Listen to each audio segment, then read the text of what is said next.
Et juste avant de laisser Margot Kremer et Aurore Vincenti dialoguer,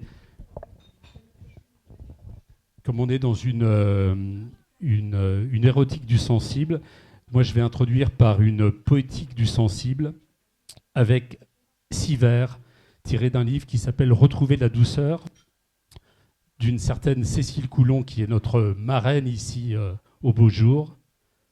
Dans ta bouche, il y a les fraises qui coulent jusque sous le menton, le café noir et la peau des mandarines qu'on vient frotter doucement dans le cou, sur les poignets, et parfois même dans le sillon des seins superbes qui ressemblent à ce chemin d'enfance où la couleur s'est allongée dans ta bouche, etc., etc. Bonne soirée à tous.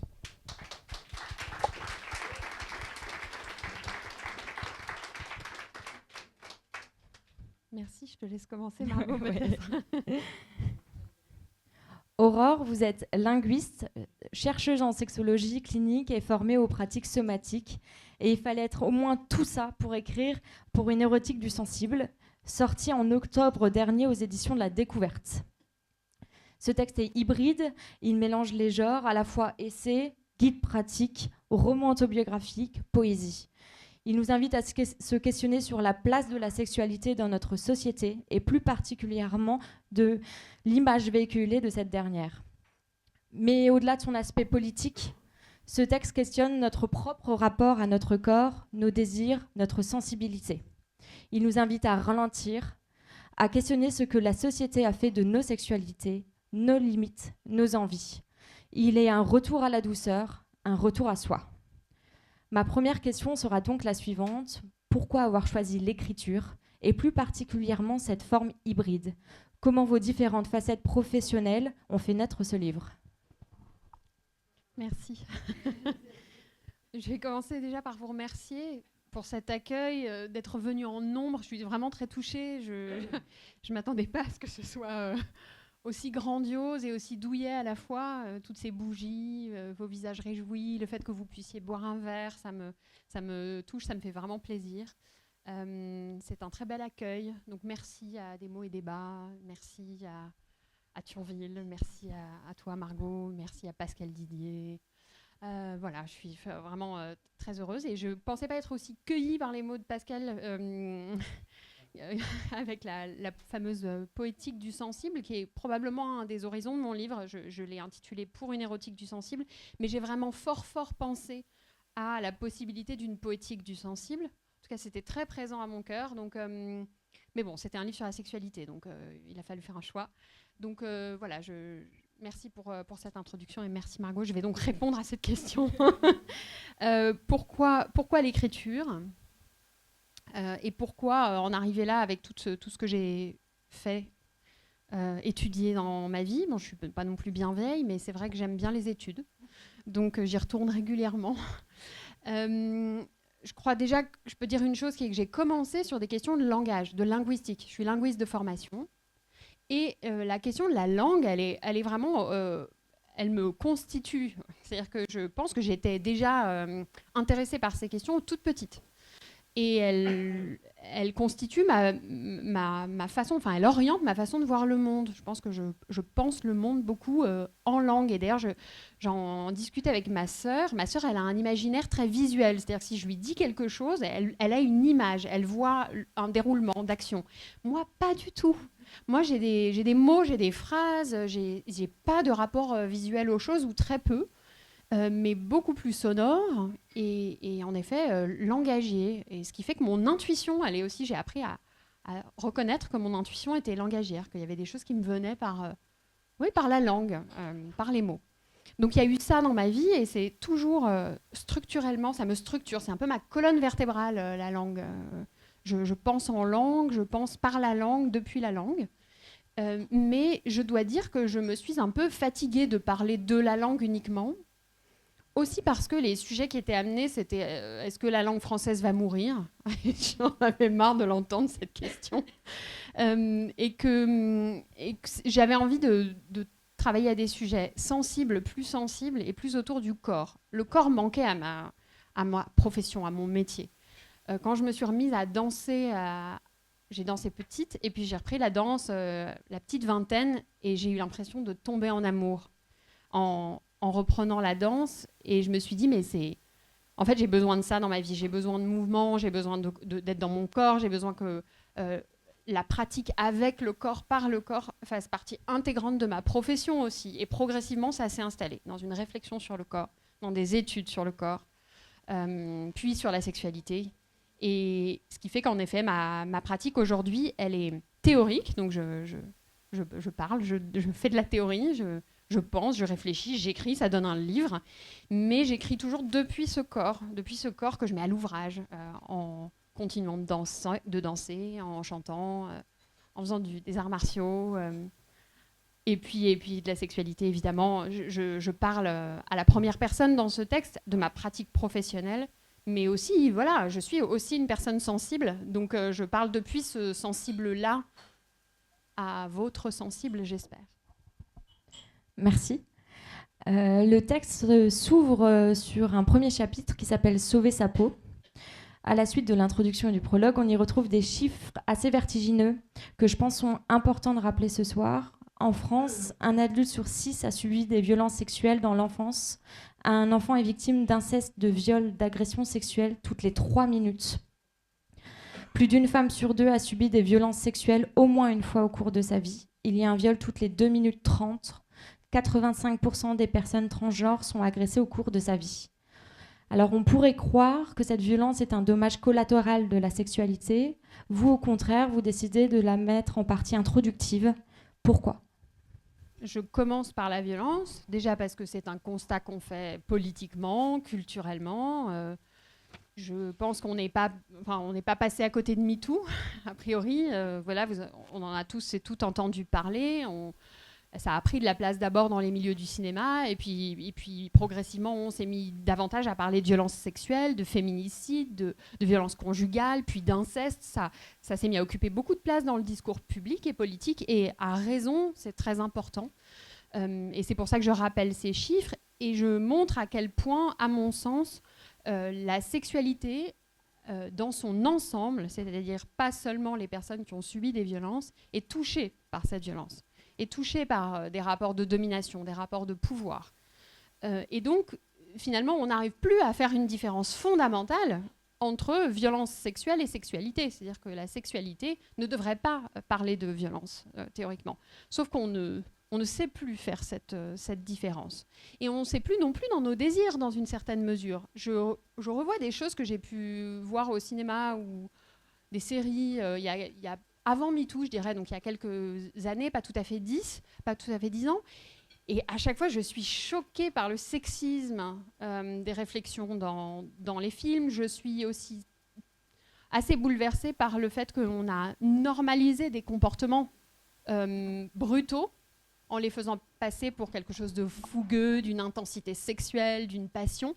Et en réalité, on a juste fait de la violence une norme dans la sexualité, jusqu'au point de dire, parce que j'accompagne des personnes qui me disent, mais en fait, moi, c'est ça que je désire, je veux pas, c'est ça qui m'excite, au fond. Et je sais pas comment faire autrement. C'est ça que j'ai appris à faire. Donc, je pars de ce constat-là. D'une part, il y a la violence sexuelle, oui, concrète, et ces chiffres qu'on a rappelés. Et puis, il y a aussi comment cette violence, elle a contaminé, en quelque sorte, nos récits sexuels, nos imaginaires sexuels. Et c'est très difficile de se défaire d'images. Et je n'ai même pas évoqué la pornographie, mais en fait, il y a aussi beaucoup de représentations de violences sexuelles dans la pornographie. C'est colossal. Donc, c'est ça, on apprend à s'exciter là-dessus. Voilà, on apprend à s'exciter sur de la violence. Et je vois aussi pas mal de personnes qui me disent, mais pourtant, moi, j'ai une sexualité tranquille, sans histoire, il m'est rien arrivé de grave, et pourtant, j'ai l'impression d'être traumatisée, de ne pas y arriver, de ne pas avoir de désir, ou alors quand on m'approche, je recule. Et donc toutes ces questions, pour moi, ont renforcé ce constat que c'est difficile de faire la différence entre les deux à l'heure actuelle, et depuis longtemps, sauf que là, on en prend conscience. Et donc, qu'est-ce qu'on fait maintenant ? c'est difficile de désérotiser quelque chose qu'on a appris à érotiser. Érotiser, c'est trouver sexy. Quand on apprend à trouver quelque chose sexy, c'est difficile de changer l'imaginaire. On ne change pas du jour au lendemain. On ne se dit pas, bon, là, j'en ai marre. Cette image-là ou cette vision-là, j'en peux plus, je vais en changer, je passe à autre chose. Bah oui, c'est une bonne idée, mais ça reste une idée. Dans le corps, souvent, le corps ne suit pas, en fait, ne suit pas la transition. Et je pense que c'est ce qui donne le fait que la sexualité est aussi... Là, on fait le constat actuellement d'une augmentation du célibat, la proposition de grève du sexe ou de sobriété sexuelle ou sentimentale, elle prend de plus en plus de place, et chose que je comprends très bien, parce qu'on ne sait pas répondre à cette question. Et donc ce texte est une proposition, une piste. C'est une proposition, une piste. Ni une injonction, ni faites comme ça et vous allez voir ça va marcher, mais c'est une proposition de sortie de violence. Donc c'est un texte en fait très joyeux, malgré cette introduction. Justement, vous parlez de la baisse de la sexualité chez les Français, notamment. En 2024, il y a l'IFOP qui a fait une étude qui dit que la population française ayant eu un rapport au cours des 12 derniers mois n'a jamais été aussi faible. En 50 ans, en moyenne, c'était 76%. Et aujourd'hui, on a une baisse de 15 points par rapport à 2026. Ce qui est assez énorme. 2006, pardon. Vous parlez aussi notamment de la désérotisation, voilà, je l'ai dit, ou du moins de se mettre à distance de la sexualisation et constante en fait qu'on retrouve dans les corps, que ça soit effectivement dans les séries, dans les films, dans les publicités, sur les réseaux sociaux. Enfin, partout, on est inondé. Et pourquoi ce passage-là est-il nécessaire, justement, pour se réapproprier sa propre sexualité ? Forcément, il m'a fait penser au livre d'Ovidie. La chair est triste, hélas. En fait, dans ce livre, Ovidie, elle a une solution qui est très radicale, c'est qu'elle a décidé d'entamer une grève du sexe avec les hommes, parce qu'en fait, sa solution à elle est de tout simplement, vu qu'elle ne supporte plus ces agressions, vu qu'elle ne supporte plus cette violence, et de simplement ne plus s'y confronter. Moi, je trouve que ce texte-là a une autre solution. C'est laquelle, la vôtre ? Le texte d'Ovidie que j'ai lu et beaucoup aimé, il pose une base. Enfin, je suis d'accord avec tout ce qu'elle dit. Sauf que j'ai envie de croire pour moi, peut-être aussi parce que j'ai quitté une version hétérosexuelle de la sexualité. C'est peut-être aussi pour ça que c'est plus facile. Mais en tout cas, j'ai envie de croire qu'il est possible de reconstruire une sexualité autrement. Et je m'adresse dans ce texte à tout le monde. Tous les genres, tous les sexes, pas seulement aux femmes, et pas seulement aux femmes qui ont subi des violences.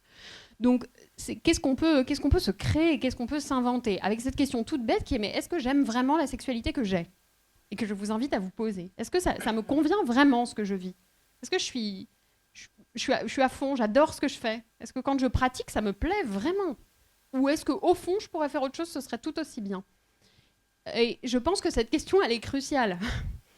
Parce qu'elle me permet de me dire alors, si je ne suis pas à 100% d'accord ou OK ou content ou contente de la sexualité que j'ai, pourquoi en fait ? Qu'est-ce qui ne me plaît pas dans ce que je fais ? Ou au contraire, qu'est-ce qui me plaît ? De quoi j'aurais vraiment envie ? Peut-être cette simple question, mais de quoi j'aurais vraiment envie ? Moi, j'ai entendu, moi, être tenue, enlacée, en fait, c'est ça qui me fait plaisir. Juste, c'est vraiment ça. Et le sexe me permet d'arriver à ça. Mais le sexe en tant que tel, je ne suis pas sûre d'aimer trop. Donc, tous ces constats-là, c'est... D'accord, alors si je commençais par désérotiser, peut-être aussi mon rapport à mon corps, si c'est du... Pardon, j'ai fait un pont un peu brutal. J'ai fait une transition un peu rapide. Je vais y revenir. Donc, qu'est-ce que je peux... De quoi j'aurais vraiment envie ? Et parfois, c'est très difficile de répondre à cette question parce que nous n'avons pas tous et toutes été éduqués à écouter nos désirs et à savoir ce qu'on aime dans notre corps.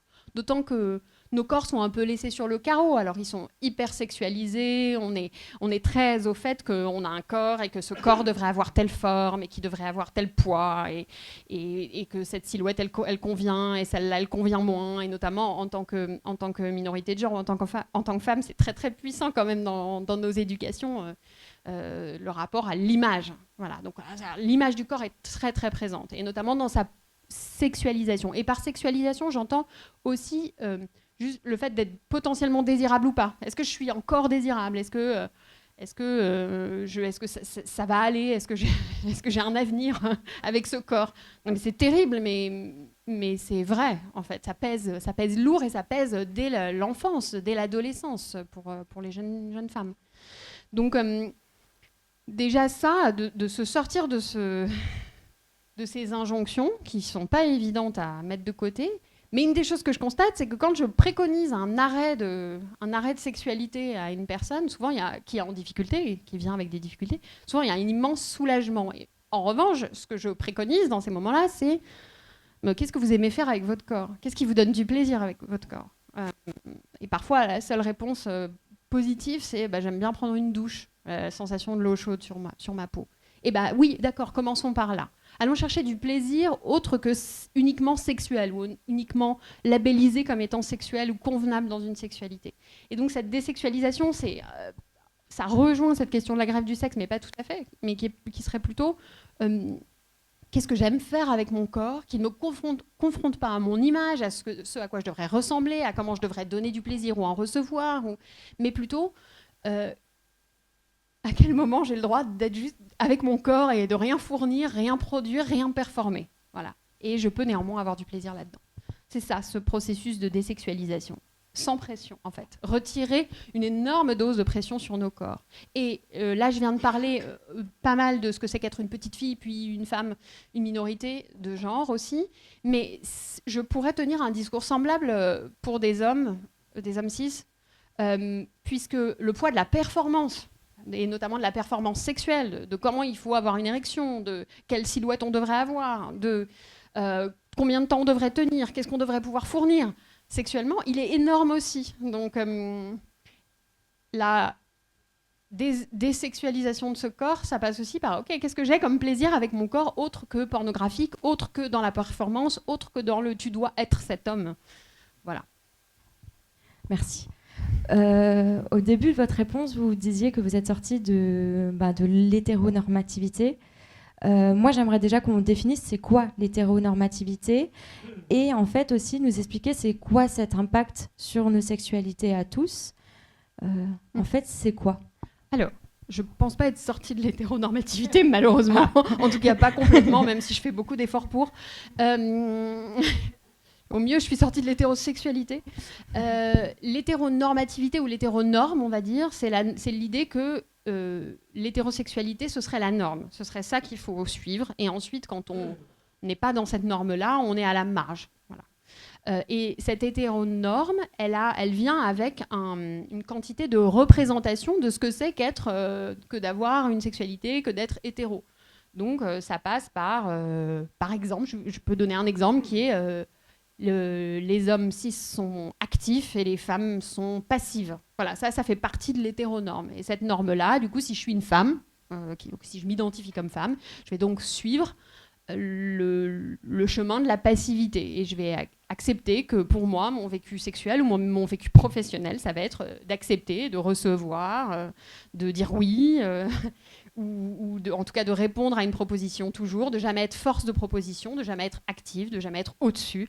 Enfin voilà, c'est toutes ces choses-là qui font qu'on s'identifie à une norme. Et cette norme, elle est très puissante parce que elle n'est pas que dans la sexualité hétérosexuelle. Elle touche aussi toutes les sexualités. Il faudrait qu'il y ait un actif et un passif, par exemple. Une active et une passive. C'est clair comme définition? C'est très clair. C'est clair pour tout le monde? Ok. Un autre impact, alors on va parler d'un point de vue vraiment physiologique. Vous parlez notamment dans le livre en fait beaucoup de l'impact du stress. Alors on a parlé de violence, du stress que ça pouvait donner, de la pression du stress que ça pouvait donner, sans pour autant aller jusqu'au traumatisme. C'est quoi en fait d'un point de vue physiologique? Qu'est-ce qui en ressort et qu'est-ce qui impacte en fait notre sexualité?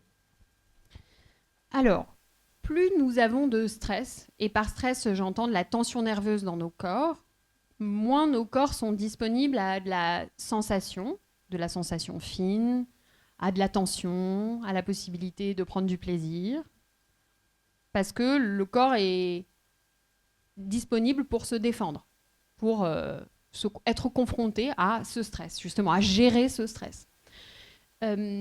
dans nos sociétés, il y a beaucoup de stress. Il y en a beaucoup il y a beaucoup de stress qui est lié au travail. C'est une part importante, voilà. Mais il y a aussi du stress lié au racisme, par exemple. Il y a du stress lié au sexisme, au validisme, à toutes les discriminations, en fait.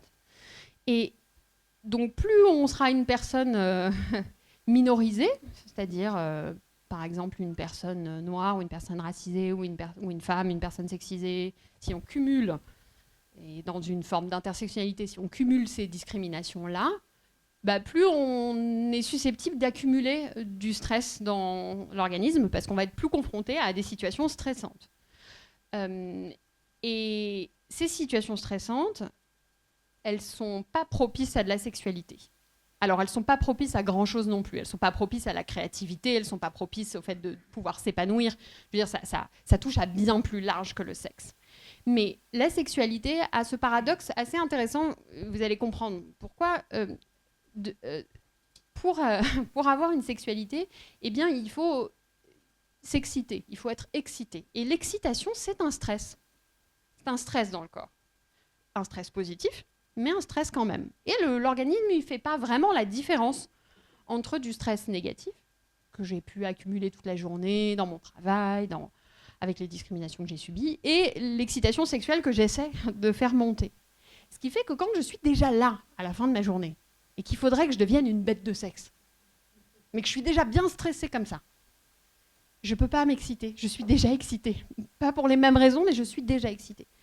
Donc en fait, le corps a besoin de revenir à un endroit de détente pour pouvoir éventuellement s'exciter. Ou, il y a une deuxième option, qui marche aussi, mais qui n'est pas forcément aussi satisfaisante et épanouissante, mais elle marche. C'est d'avoir un orgasme. C'est-à-dire de ne pas vivre l'excitation sexuelle, mais l'orgasme, il peut détendre. D'ailleurs, parfois, avoir un orgasme, ça permet de dormir.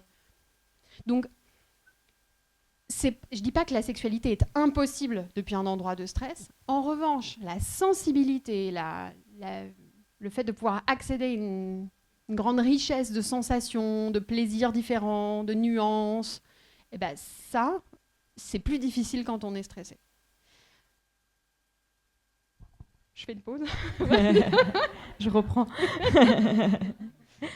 Ce que j'ai particulièrement aimé dans ce livre, c'est qu'en fin de compte, on ne parle jamais que d'un sujet. Et vous insistez notamment sur en fait, le lien à renouer entre le corps et l'esprit. Et vous parlez notamment beaucoup des dualismes. Et en fait, des dualismes d'une manière générale qu'on va retrouver alors, dans la vie et dans la sexualité. Et moi, je voulais savoir pourquoi ces dualismes ont tendance en fait, à nous enfermer. Et pourquoi en fait, il y a eu cette séparation qui s'est installée et comment nous, on peut la dépasser. Si j'avais la réponse à cette question et donc des possibilités de dépassement, je serais heureuse.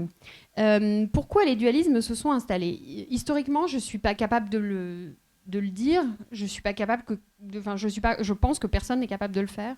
Ce sont des structures mentales, intellectuelles. Alors un dualisme, c'est une opposition entre deux pôles. Donc c'est une opposition entre le corps et l'esprit, le masculin, le féminin, la nature, la culture. Et c'est une vision des choses. C'est une construction mentale. C'est pas une réalité. Le réel, le vivant est multiple, n'est pas polarisé. C'est pas deux choses qui s'opposent. C'est plein de choses qui cohabitent.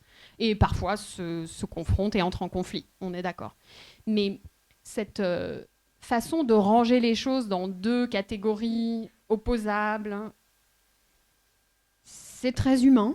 Alors je ne sais pas si c'est lié à comment notre cerveau est constitué, peut-être qu'un neuroscientifique pourrait l'expliquer et aurait quelques pistes. Il y a une autre piste qui est une piste historique qui correspond à peu près aux Lumières. Voilà, on a une en tout cas en France, on a une... Mais bon, ça ne se passe pas qu'en France, les dualismes. En France, on a une culture et une façon de penser qui va opposer le corps et l'esprit, la nature, la culture, l'animal, l'humain. Et ça, Descartes l'a fait. Toute notre philosophie s'est fondée là-dessus. Donc, voilà, on hérite de ça. Et même quand en fait, on n'a même pas besoin d'y penser ou d'y réfléchir, on entre très très vite dans ces schémas de réflexion. Ce qui fait qu'on va, par exemple, éduquer, on va considérer qu'il y a 2 sexes, mâle, femelle. On sait, je me lance dans un gros débat là, ça va être controversé. Ça. Aïe. On sait que au plan biologique, chromosomique, gonadique, donc c'est-à-dire des parties sexuelles, c'est beaucoup plus compliqué que ça. On a créé des repères pour séparer entre mâle et femelle, mais qu'en fait, il y a une variation beaucoup plus grande que ça, mais culturellement, on l'a créé. Et en fait, je pense que le plus intéressant à retenir, c'est que nous ne sommes ni totalement de la nature, ni totalement des faits biologiques, ni totalement de la culture, mais qu'il y a une interpénétration des deux, de comment nous voyons le monde, qui impacte notre façon de l'habiter avec notre biologie, et puis de plein d'autres facteurs qui font qu'on peut pas dire ah mais non mais ça c'est de la biologie, on s'appuie dessus. Donc ça c'est la vérité. Non, il n'y a pas de vérité biologique. La biologie est déjà faite par des humains et des humaines. Donc ça joue, on pose un regard humain sur des faits biologiques. Et croyez-moi, c'est tout un pan de la science, l'épistémologie, qui va étudier comment nous, humains, humaines, faisons la science.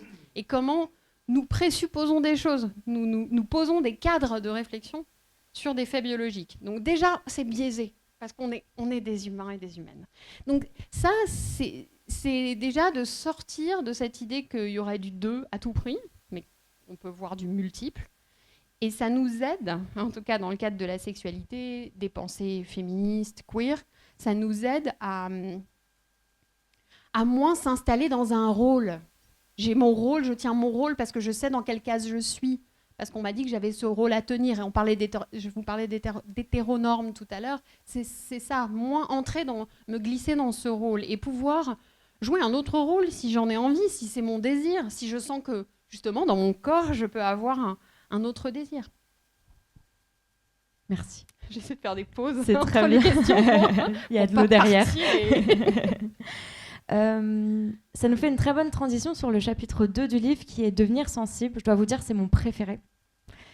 Alors, il y a cette notion du mot sensible. Alors, vous l'expliquez déjà très bien dans le livre, mais il ne faut pas tout dévoiler ce soir.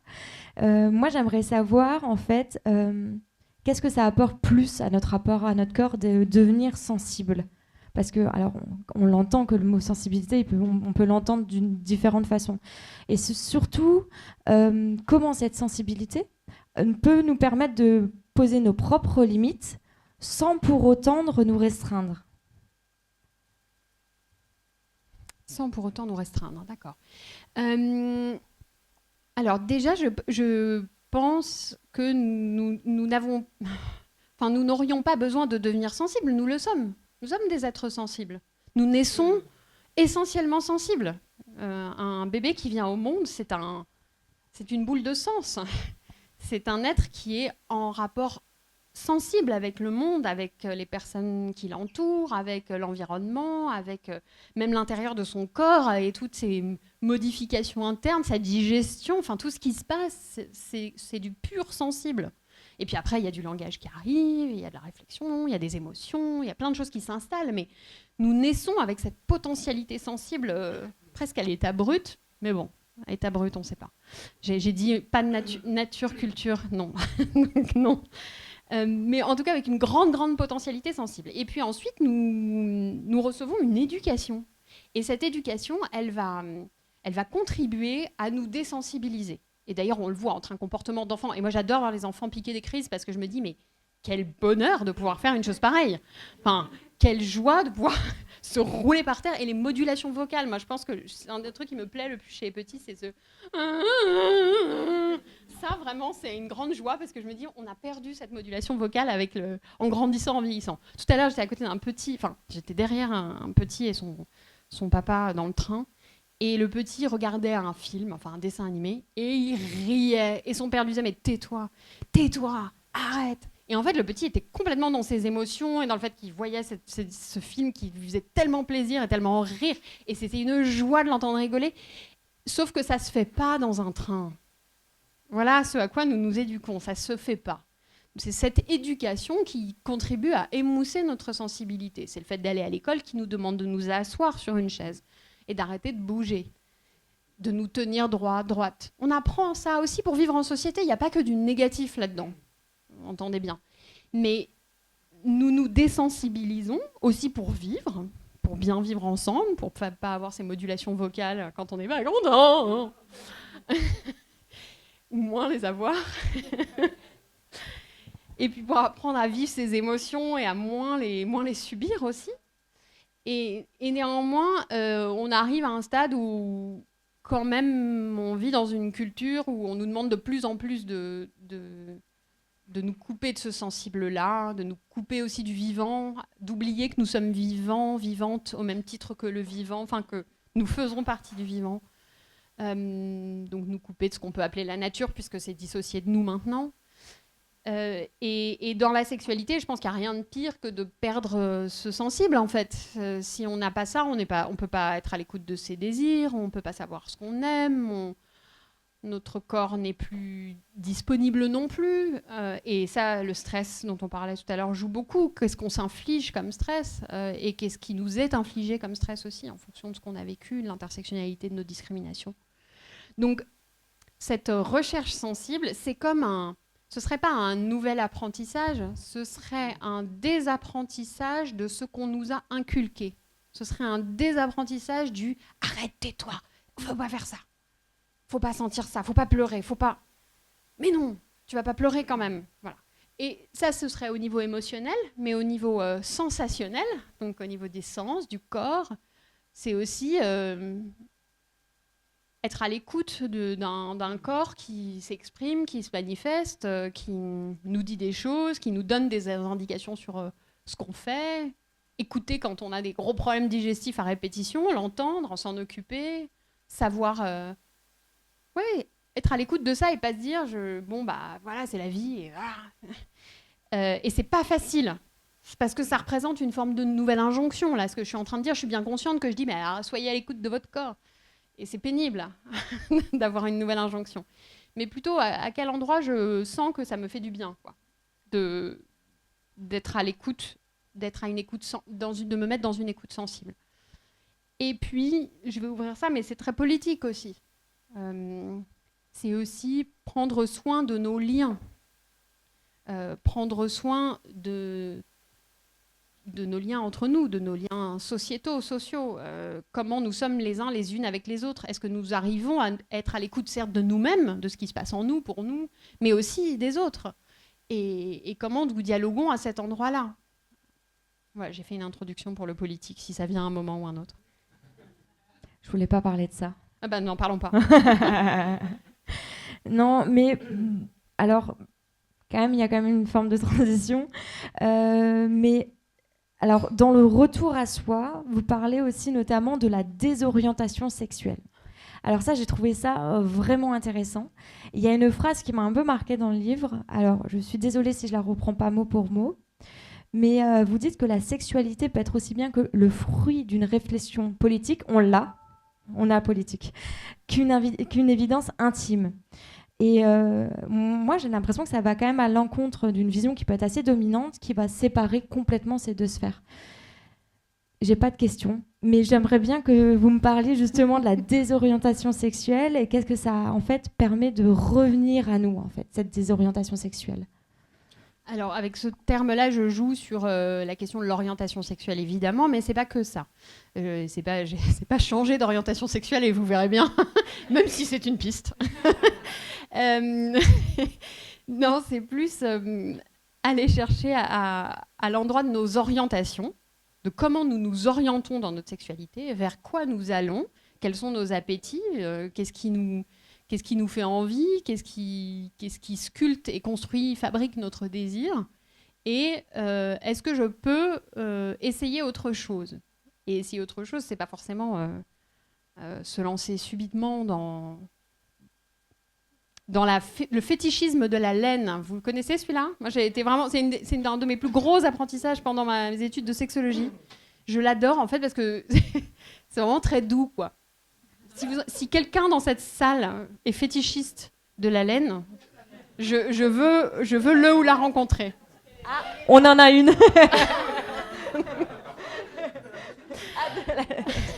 Bon, c'est un peu plus couvrant, généralement c'est des tenues intégrales, mais n'hésitez pas, on peut en parler, je serais très heureuse.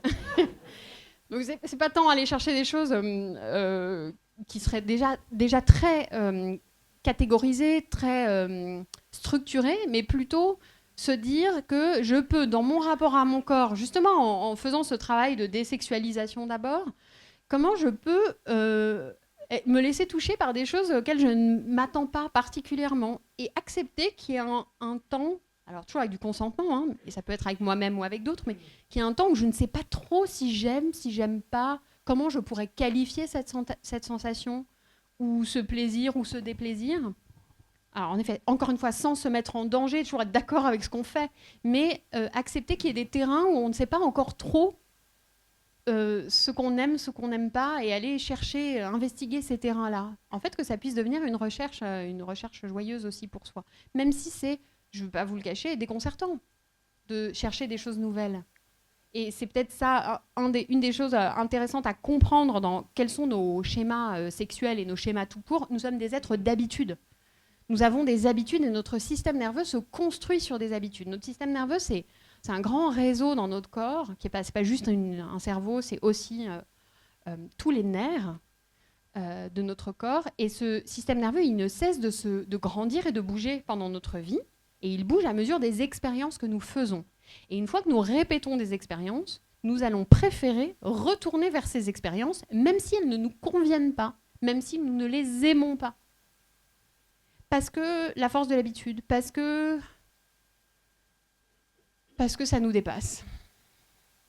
Voilà, nous sommes des êtres d'apprentissage et d'habitude. Sauf que dans apprentissage et habitude, il y a aussi apprentissage, et donc possibilité de nouveaux apprentissages.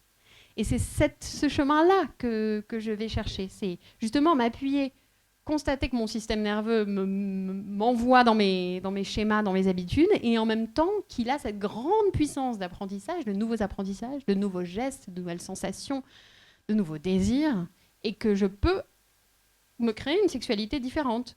Après, je ne vais pas vous mentir, ça prend un petit temps. Il faut un peu de patience, de gentillesse avec soi, d'accepter de ne pas y voir très clair, d'être un peu désorienté. En fait, c'est ça ce livre, il est dans une certaine lenteur aussi. Accepter que c'est un peu... Tout ça, c'est un sacré cheminement, et je pense qu'il a commencé à s'écrire en moi, j'étais toute jeune. Enfin, je sens aussi... le chemin que j'ai parcouru pour arriver jusqu'à ce livre. Maintenant, j'ai l'impression que je vais pouvoir écrire des choses beaucoup plus anglais, beaucoup plus faciles d'accès pour moi aussi, avec des thèmes précis. Là, c'est un livre où j'ai mis beaucoup de cet apprentissage qui est passé par plein de chemins différents et qui, j'espère, ne vous indiquera pas par quel chemin passer, mais plutôt vous inspirera à trouver des chemins, à vous, d'autres chemins. Et justement, dans ce chemin, c'est quoi la place de l'imaginaire? Alors, vous en parlez dans le livre. Moi, ce passage m'a fait penser au nouvel ouvrage de Maya Mazoretz, Maison close. Alors, elle écrit, mais elle dessine également. Et il y a une grande part, en fait, d'imaginaire, et elle appelle, en fait, à renouer avec notre propre imaginaire. C'est-à-dire pas reprendre les images qu'on a discutées au tout début de la rencontre, de ce que pourrait ressembler une sexualité, de ce que devrait ressembler la sexualité. Alors moi, ce que j'interroge, c'est que dans cette désorientation-là, c'est quoi la place de l'imaginaire? Elle est importante, et en même temps, elle est très... puissante, mais pas que dans le bon sens du terme. L'image, c'est très très puissant. Bon, je disais tout à l'heure que moi je pensais surtout en mots, et donc ça doit me faciliter un peu la tâche, mais on est entouré d'images. Et ces images, elles s'inscrivent en nous, et c'est difficile de quitter le monde de l'image. Donc, le fantasme, basé sur l'image et sur la production d'images par l'imaginaire, c'est dur à travailler parce qu'on se coltine à quelque chose qui est puissant, et c'est ce sur quoi les réseaux sociaux se basent, c'est ce sur quoi la pornographie se base. Vous imaginez la puissance de ces réseaux-là et de la puissance dans leur façon d'habiter nos imaginaires. C'est dur de lutter contre. Donc, le travail sur l'imaginaire, pour moi, il fait partie de toute la réflexion, mais on ne peut pas se limiter un changement d'imaginaire. Pour moi, nos grandes transformations, même si ça fait hyper envie, parce que je suis quelqu'un de très littéraire, donc j'adore lire. J'adore lire des romans, j'aime la poésie, j'aime vraiment la littérature, donc j'aimerais me dire que rien qu'avec un beau roman, un beau texte, ça va changer ma vision du monde et ma sexualité. Oui, mais pas seulement. Il va me falloir un peu plus qu'un super roman. En revanche, j'ai quand même écrit dessus, parce que ça me touche beaucoup, et j'espère que ça vous touchera aussi. Comment aller vers des textes ou vers des productions artistiques qui, justement, proposent d'autres images que celles qu'on a l'habitude de voir. Et comment, grâce à ces autres images-là, on peut être touché, se dire « Ah oui, j'avais pas du tout vu les choses comme ça, et ça peut m'habiter différemment. » Je parle de poésie, je parle de littérature et aussi de films. Je pense à un exemple dans le cinéma d'un film de Céline Sciamma, Portrait de la jeune fille en feu. Et dans ce film, il y a une scène qui est très belle et assez déconcertante avec un geste au niveau de l'aisselle. Donc ces deux partenaires, et une des partenaires passe sa main sous l'aisselle de l'autre. Et tout à coup de se dire « Ah oui, cette partie du corps que j'avais laissée à une question pileuse, je l'avais rangée, l'aisselle, dans un endroit de transpiration, de pilosité, endroit qui me va bien, hein. Tout à coup, ça m'a poussée à le revoir à travers un autre regard. Et ah oui, l'érotisme peut être à cet endroit du corps. Je peux le voir comme érotique. Je peux voir des résonances avec un sexe, notamment dans la pilosité. Je sais aussi que, en effet, la transpiration, c'est des phéromones. Donc, voilà, de réenvisager les choses autrement. Donc, accéder à d'autres imaginaires que le sien, ça donne la possibilité de recomposer ses propres désirs. Mais encore une fois, je crois vraiment qu'il faut y aller à bras-le-corps, littéralement, parce que nos imaginaires ont la peau dure. Et justement, alors dans la lecture, ce que j'ai trouvé très intéressant, c'est qu'en fin de compte, le désir arrive en dernier chapitre, qui est désiré, alors que, je pense pas être la seule, je l'aurais mis moi en premier. Pour moi, le désir, c'était l'entrée de la sexualité. Vous décidez de terminer votre livre sur le mot désiré. Pourquoi ? Parce que je pense que ce texte, comme c'est un texte de désapprentissage ou de réapprentissage, je l'ai mis vraiment sur le seuil de la sexualité. En fait, à la fin du texte, on pourrait entrer en sexualité. Je parle de sexe dans tout le texte. Mais néanmoins, il y a quand même cette idée de faire un cheminement de désexualisation du corps, de retrouver son corps, ses sens, sa sensibilité, avant d'exposer cette beauté-là à d'autres dans un partage sexuel, avant de l'imposer à d'autres aussi, parce que c'est aussi ça l'enjeu. J'arrive au désir à la fin, parce que le désir, c'est puissant, c'est fort comme énergie. Et donc quand on arrive avec un désir très puissant, ça peut être très très beau, mais ça peut aussi faire mal. Et donc, tout ce projet, c'était d'apprendre à désirer depuis un endroit d'écoute, depuis un endroit sensible. Écoute de soi, c'est ce dont je vous parle, mais aussi écoute de l'autre, pour pas lui imposer quelque chose qu'il ou elle ne désirerait pas. Donc voilà le pourquoi de ce cheminement. Et puis aussi le désir, parce que c'est une force très puissante, joyeuse, motrice, qui nous met en mouvement, qui nous permet d'être heureux et heureuses. Et je ne parle pas uniquement du désir sexuel. Alors, je vois vraiment le désir comme beaucoup plus large qu'une question purement sexuelle. Et ça, c'est vraiment... Je voulais vraiment que mon texte grandisse dans la joie et dans cette puissance et dans ce désir de faire bouger les choses et de transformer... Ouais, un mouvement de transformation. Donc, c'était aussi ce parcours-là. Et ce que j'ai trouvé aussi intéressant, c'est que vous dites qu'on n'est pas tous égaux face à son désir. Et je trouvais ça aussi important d'en parler ce soir. À un moment, vous dites qu'on n'est pas tous égaux si on est femme, si on est homme, si on est racisé, et si on n'a pas eu forcément la même histoire avec notre corps.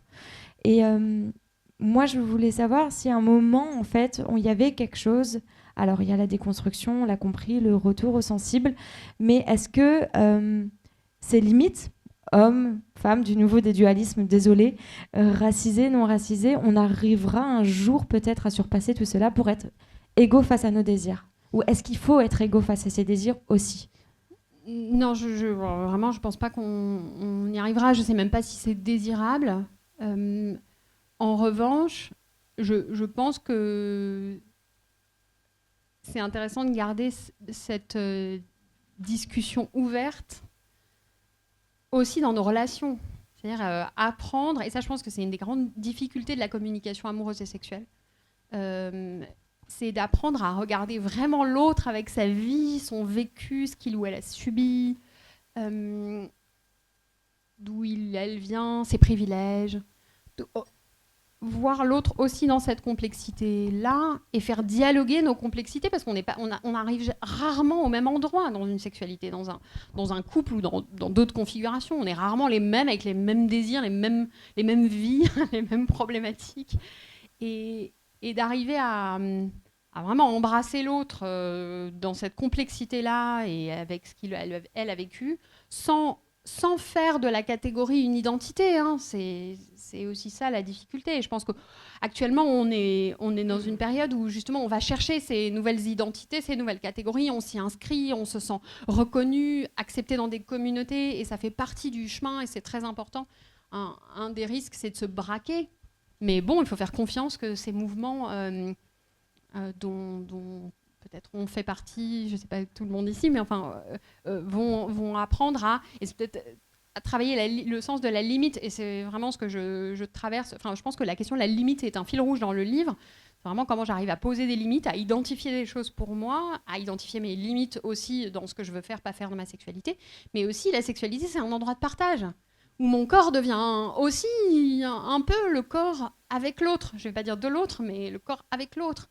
Et cet échange-là, sensible dans le partage, c'est dur de maintenir une limite ferme. Et d'ailleurs, heureusement, c'est ce qui permet le partage. Donc, cette très belle réflexion sur ce que c'est qu'un paradoxe, enfin, ou une contradiction même. J'ai des limites, et je les reconnais, et je vois ce dont j'ai besoin. Et néanmoins, j'entre en lien avec d'autres limites que les miennes, et c'est un dialogue, et c'est une friction, et il y a de la porosité, il y a de la complexité, et ça peut être très beau. Et pourquoi, en fait, aujourd'hui, il serait politique, en fait, de nous redonner notre espace, de nous redonner notre temps, de la lenteur, pour se réapproprier, en fait, nos propres désirs? Pourquoi c'est pas juste une question de sexualité?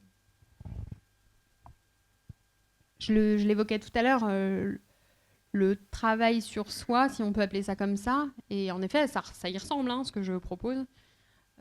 Pour moi, c'est pas un autocentrisme. C'est vraiment important pour travailler le lien. C'est catalyseur de lien, de mieux se connaître soi. Donc, je dirais que ça travaille cette question complexe de ce que c'est qu'être et faire société, être en lien, être à l'écoute, que ce soit des émotions, et c'est beaucoup plus large en effet qu'une question de sexualité. Mais ce livre je pense qu'il est plus large que seulement la question du sexe. Je voulais vraiment que le désir et que ces questions-là aient une portée plus grande que c'est juste que vous allez pouvoir appliquer dans votre chambre. C'est pour ça que c'est un livre sur le sensible quand même, avant toute chose. Et ça, ce rapport sensible au monde, on le voit, il y a quand même beaucoup de guerres, beaucoup d'antagonisme. Je pense qu'on c'est aussi lié au fait qu'on ne sait pas s'écouter, qu'on perd ses capacités de lien, à faire du lien. Voilà. Bon, je ne pense pas que je vais résoudre les problèmes du monde entier avec ce livre, hein, mais... Enfin, je ne pense pas, je sais que ça ne va pas avoir lieu. Mais bon, en fait, c'est qu'est-ce qu'on fait quand on réfléchit, quand on écrit, quand on travaille avec d'autres? Quelle est ma part? Alors, il y a le militantisme, certes, et il y a aussi le fait de produire une pensée. Et je ne suis pas seule, hein, je m'inscris dans un paysage. Il y a plein de gens qui écrivent sur le sensible, sur le lien, sur le vivant. Et en fait, je m'inscris dans cette toile, avec peut-être petit bout par petit bout. On arrive à faire grandir une vision, une sensibilité. Alors pour ma dernière question, avant quelques questions du public et les courtes questions, les recommandations des auteurs, de notre entretien. Moi, j'ai une dernière question. Pourquoi tu as écrit ce livre maintenant, Aurore ? Ça fait 4 ans que je l'ai écrit. Enfin, j'ai commencé à l'écrire il y a 4 ans. Et je l'ai écrit quand j'ai eu fini de réparer ce que j'avais à réparer. Voilà. Et je pense que la réparation m'a donné une grande puissance de création. Voilà, c'est intime et c'est mon histoire, mais j'avais envie, parce que en apprenant à me réparer, j'ai appris énormément de choses, j'ai essayé énormément de choses. Et pas essayer au sens des thérapies diverses. Oui, je fais de la thérapie, je suis suivie, j'en ai fait, il n'y a pas de problème là-dessus. Mais je veux dire, j'ai aussi essayé par moi-même plein de trucs.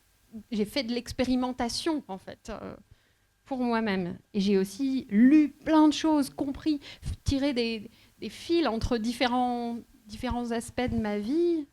Et à partir de là, j'ai voulu transmettre. Mais je me suis dit, mais en fait, j'ai quand même compris 2-3 trucs. Ce serait bête de ne pas le partager. Et je le partage en séance d'accompagnement, puisque j'accompagne des personnes sur leur sexualité, et surtout des personnes qui ont subi des violences, mais d'autres aussi. Mais j'avais envie de transmettre ces outils un peu plus largement qu'en séance individuelle aussi. Donc, c'était bon, c'était le moment. Et ça a mis un temps fou à s'écrire. Parce que c'était beaucoup. Merci. Merci.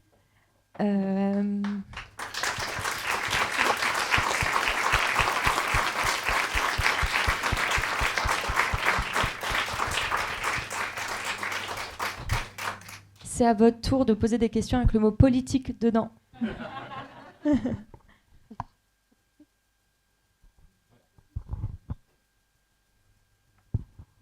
Merci beaucoup, c'était vraiment très riche. Alors j'ai plein d'idées, potentiellement plein de questions, mais je vais me limiter à 2.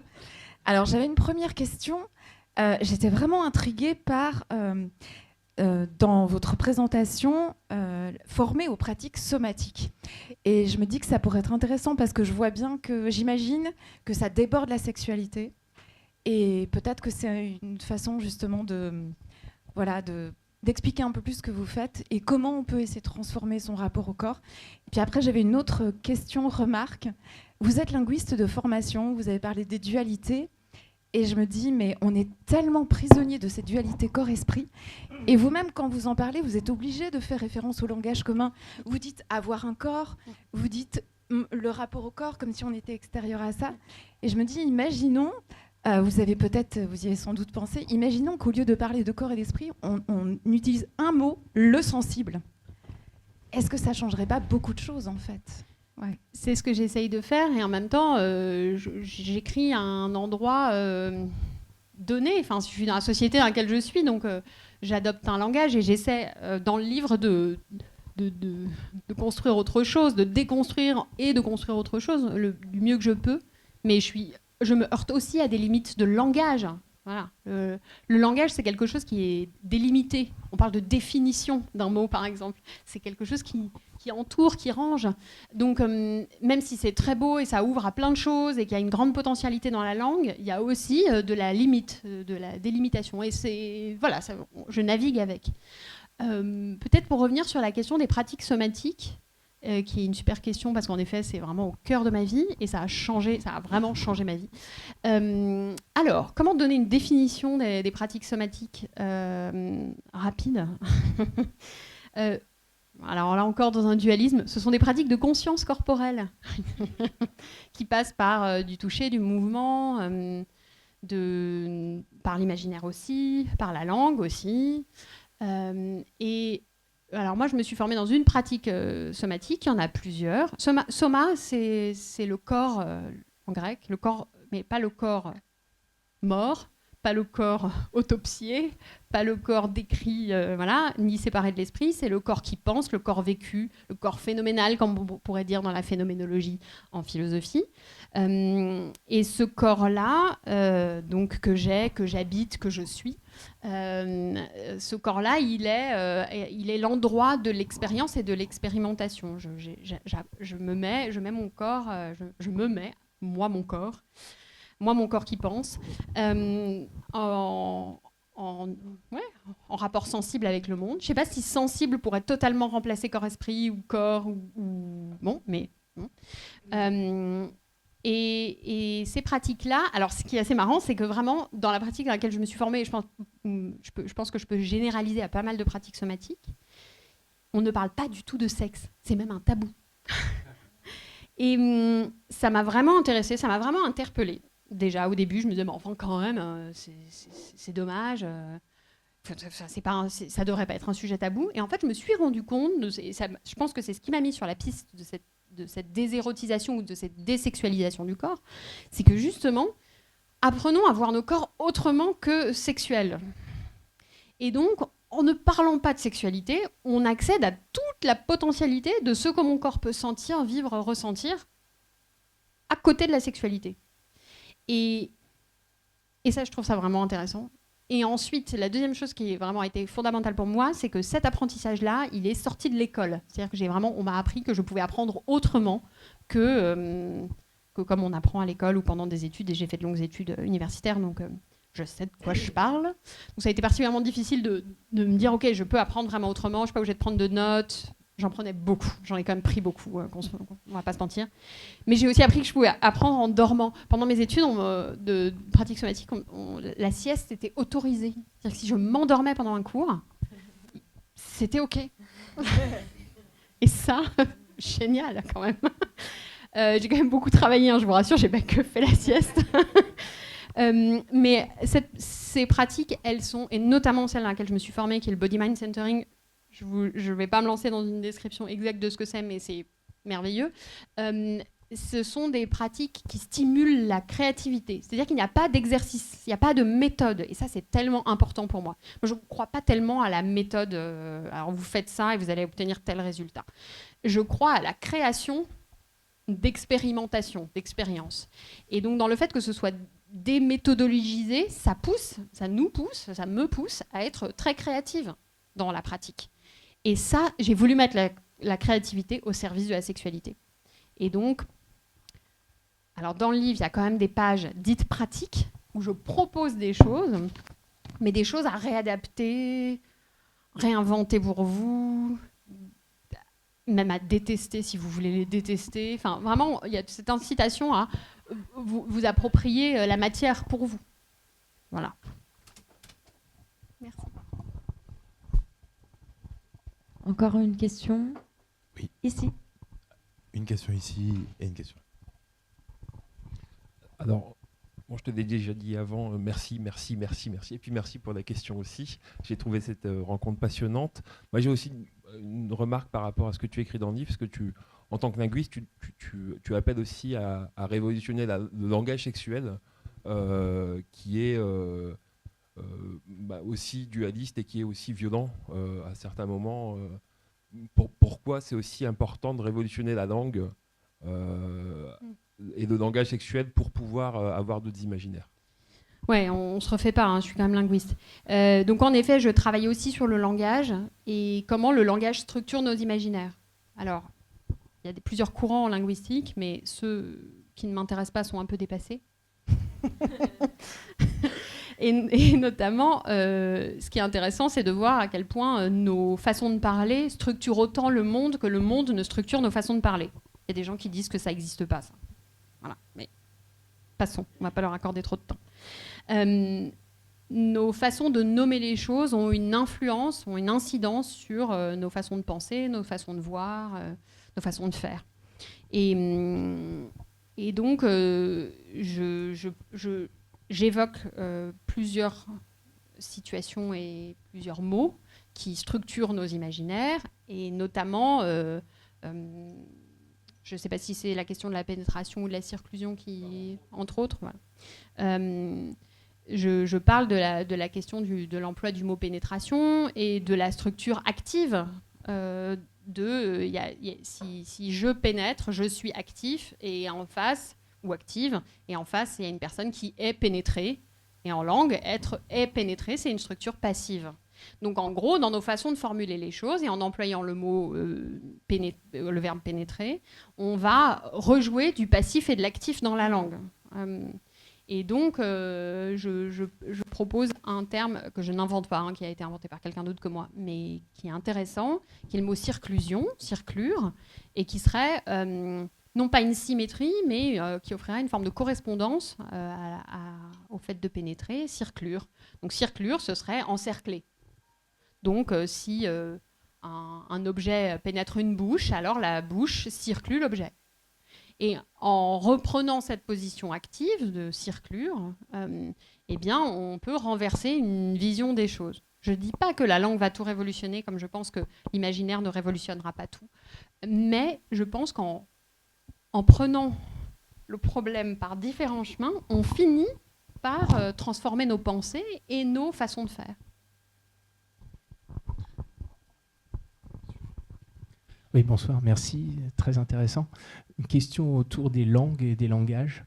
Est-ce que vous pensez que la pratique de différentes langues qui ont chacune des caractéristiques différentes n'est pas une voie justement pour développer plus de sensibilité? Et est-ce qu'il y a des langues ou des langages qui pourraient être plus dans la sensibilité? Je pense notamment à la langue des signes, où le corps justement est impliqué, ou en élargissant la pratique d'un instrument de musique, le chant ou des choses comme ça. Ouais, à fond. Alors, il n'y a pas que les bilingues qui ont droit d'être sensibles, hein, donc je vais pas dire ça non plus. Je pense que l'apprentissage d'autres langues, d'autres sons, évidemment, éduque notre oreille. Donc, ça peut être une forme d'éducation sensible, l'apprentissage de la musique, d'autres façons d'être en langue avec d'autres, de communiquer avec d'autres. Tout à fait, ça élargit notre palette sensible. Et je pense que c'est peut-être ça le cœur de la recherche, d'élargir un vocabulaire. Et ce vocabulaire, et vous parlez de musique et ça m'intéresse aussi parce qu'il y a aussi une dimension artistique. Quand on passe par le corps, on accède assez rapidement à de la création, à peut-être de la beauté, à du créer. Et ça, je pense que c'est une des... On n'a pas vraiment parlé, mais la création, pour moi, vraiment, c'est au cœur du sensible. C'est vraiment une merveille qui peut nous éduquer au sensible. Ça passe aussi par là. Il me semble qu'il y avait encore une dernière question. Oui. Merci, bonsoir et merci infiniment pour cette conversation. J'ai une impression, c'est peut-être une impression personnelle, c'est ma perception des choses sans doute. Vous avez une approche qui est très intellectualisée, construite, et je voulais savoir où vous placiez la spontanéité. Alors, oui, je suis quelqu'un de très intello, c'est vrai. Là aussi, on ne se refait pas, vous avez raison. Et donc, dans ma recherche, et c'est vraiment... ça a été à la fois... Alors, ce livre, il s'est écrit en 2 temps. Il y a eu un premier geste très spontané, et c'était un bordel monstrueux dans ce texte. C'est-à-dire que j'ai commencé par écrire ce que je pouvais écrire, aussi parce que je ne me savais pas capable d'écrire un essai. Donc, j'ai commencé de manière vraiment très... sensible. Je voulais vraiment que ce texte parte de mon corps, de mon expérience corporelle, somatique, de mon vécu. Donc j'ai vraiment été dans quelque chose de très désordonné et chaotique. Et ensuite, ça a été hyper douloureux, d'où le temps que ça a pris, de remettre de la structure et de la forme, parce qu'il y a quand même quelque chose qui est très important pour moi, qui est la pédagogie, qui est d'arriver à transmettre des choses complexes de manière lumineuse et claire. Et c'est cet aspect-là de mon élocution, de ma capacité à prendre la parole en public, qui est en fait, c'est vraiment mon métier. Mon métier, c'est ça que je fais et que j'aime faire bien, parce que je pense que c'est comme ça que je peux entrer en lien avec d'autres. Pas uniquement, mais par le biais d'un livre, il me fallait beaucoup de clarté. Il fallait que mon discours soit très structuré. En revanche, dans ma vie, la spontanéité, ça va.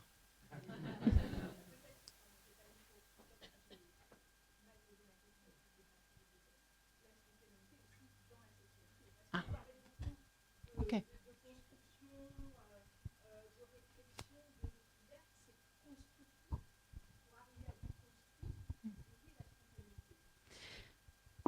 Alors, elle part du fait que parfois la spontanéité prend des chemins d'habitude qui ne nous conviennent plus.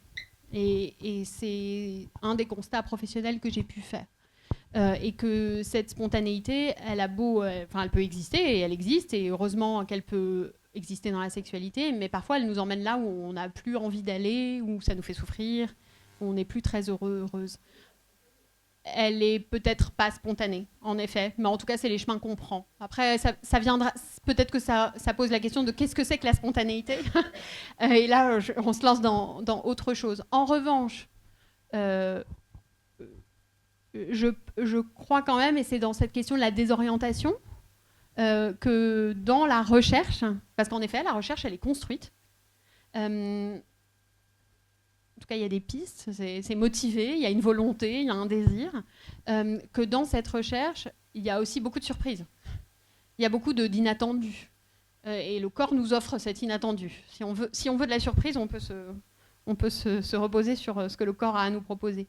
Et je crois aussi que... Enfin, en effet, c'est un mélange. Et je pense au fait que quand je vois des couples qui viennent me voir et qui me disent, quand je leur dis, bah, vous pourriez essayer ça ou voir ça, et on me dit, ah ouais, mais attends, prévoir un rapport sexuel, ou prévoir une rencontre, ou prévoir quelque chose et la mettre en place, construire en fait le rapport au désir, c'est un tue-l'amour, ça nous va pas du tout. Oui, d'accord. Qu'est-ce qui vous va dans ce que vous faites actuellement ? Bah, rien. Et en fait, on a mis aussi la question de la spontanéité à l'endroit du désir, c'est vrai, le désir, il y a la spontanéité dans le désir, mais il y a aussi quelque chose qu'on a, du coup, voulu enfermer. Donc, le désir, ça doit être spontané. Et je pense que pour beaucoup de gens, ça ne l'est pas. Et c'est donc très culpabilisant aussi de se dire « Oh là là, mais moi, j'ai pas de désir spontané, ça ne vient pas spontanément, ou je ne fais pas ce que j'aimerais pouvoir faire spontanément. Ça doit se construire. » Et en fait, c'est aussi composé avec « Mon désir ne vient pas spontanément, mais j'ai quand même du désir de désir.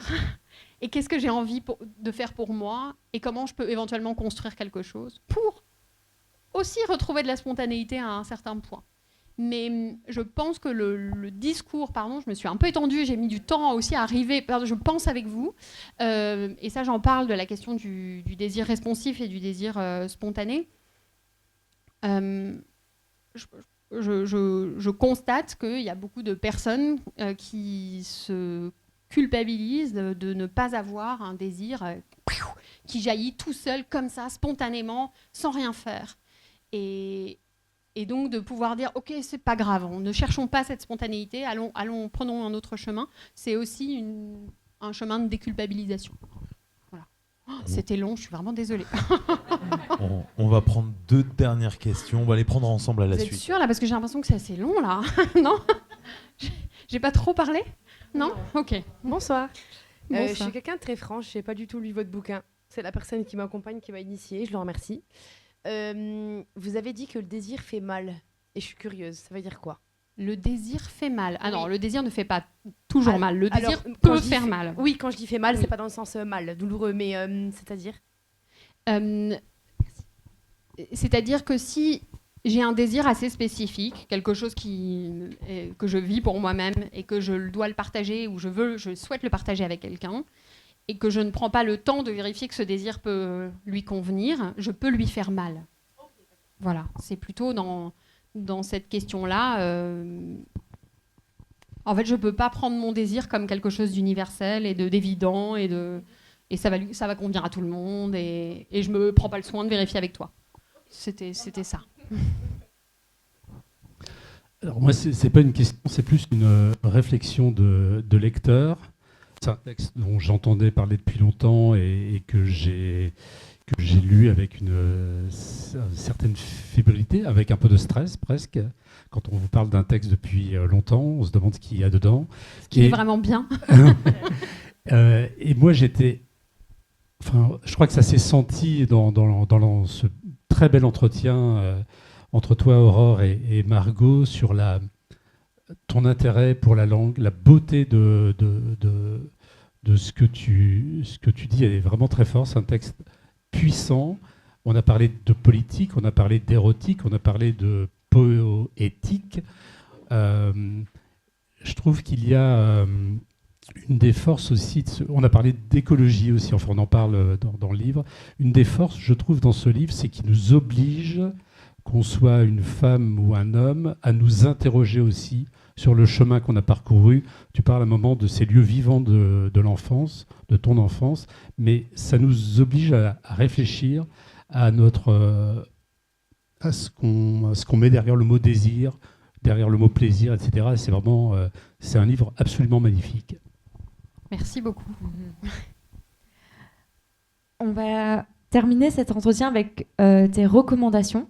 Je vais te poser des questions courtes et il va falloir répondre par un livre. C'est OK? Tu es prête? Le livre que tu aimerais relire pour la première fois? Super spontanément? Ouais. Au bonheur des ogres de Daniel Pénac. Ah.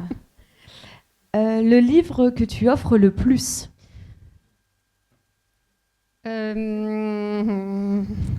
Alors, Le cœur cousu, Carole Martinez, Croire aux fauves de Nastasia Martin, Au bonheur des morts de Vinciane Després. Je m'arrête. Stop. Le livre que tu aurais aimé écrire? Aïe, aïe, aïe, aïe, aïe. Le premier. Je dis quelque chose. Attendez, c'est les mots de Victor Hugo. Je serai Chateaubriand ou rien, c'est ça? Victor Hugo qui dit ça? Merci. Moi, je dis je serai Vinciane Després ou rien. J'adore Vinciane Després. Le livre que tu sauverais chez toi s'il y avait un incendie. L'objet livre que tu prends. Il y a un incendie. Ça ne vous regarde pas. T'es pas obligé de répondre. Non, en revanche, je veux parler d'un texte quand même, juste donner le titre parce qu'il a été vraiment super important dans mon écriture. C'est Audre Lorde, Les usages de l'érotique. C'est une poétesse lesbienne, militante, africaine-américaine. Et vraiment, ce texte, il est incroyable. On l'entend le dire dans une vidéo sur YouTube en anglais. Donc, il faut quand même comprendre un peu l'anglais. Mais c'est un texte magique. Et le livre après le sexe? Après le sexe? Mais je dors, moi. Vous êtes fous? Non. Dormir? Oui, quand même. Enfin, ou alors, je sais pas, je fais une sieste ou je vais manger quelque chose. Je profite je vais écouter les oiseaux. Ok. Merci beaucoup, Aurore. Merci beaucoup. Merci, Margot.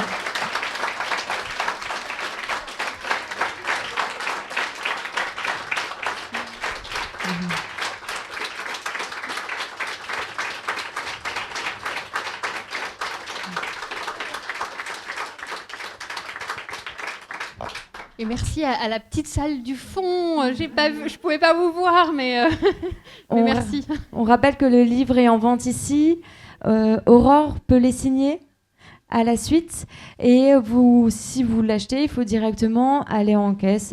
Après, c'est là-haut que ça se passe. La soirée continue. N'hésitez pas. On est encore là ce soir pour discuter, pour prendre des verres, pour passer une belle soirée. Et il y a le chapeau du coup de Des mots et débats. Il y a Serge et Eliane juste là. Merci beaucoup.